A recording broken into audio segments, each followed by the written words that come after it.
un impegno importante questo, parlare ai ragazzi del vostro settore, quello della fisica, non sicuramente alla portata di tutti.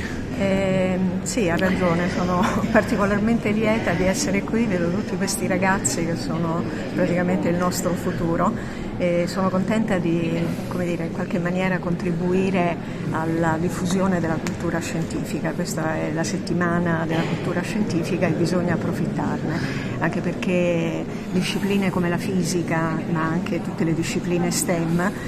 comportano delle innovazioni tecnologiche che poi hanno un grosso impatto sociale, quindi il nostro impegno è non soltanto nella ricerca di base, ma anche per far evolvere la società. Infatti le applicazioni per esempio alla medicina, alla conservazione del patrimonio culturale, allo studio dell'ambiente e anche il calcolo avanzato, quindi la gestione dei big data, sono degli argomenti che oggi sono assolutamente fondamentali per la società civile. Anche per l'intelligenza artificiale che sta diventando ormai l'argomento principe di tutte le trasmissioni, del momento. Assolutamente sì,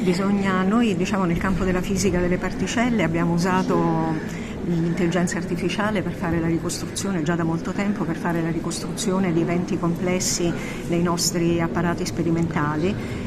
anche per fare lo studio delle malattie neurodegenerative, ad esempio nell'imaging medico, cioè quando c'è un problema complesso da risolvere l'intelligenza artificiale può venire incontro. Certo, bisogna usarla con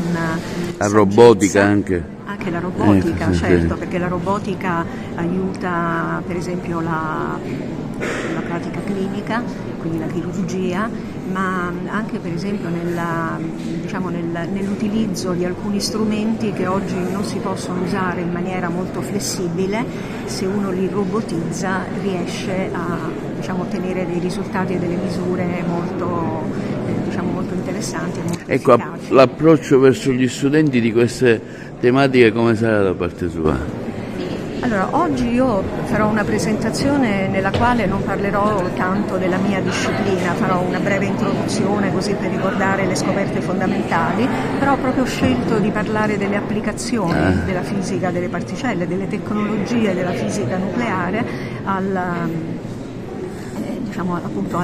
altri campi del sapere, e questo spero che possano stimolare i ragazzi e soprattutto le ragazze, visto che anche il giorno e la settimana delle donne nella scienza, a occuparsi delle discipline STEM in futuro, perché c'è bisogno di loro.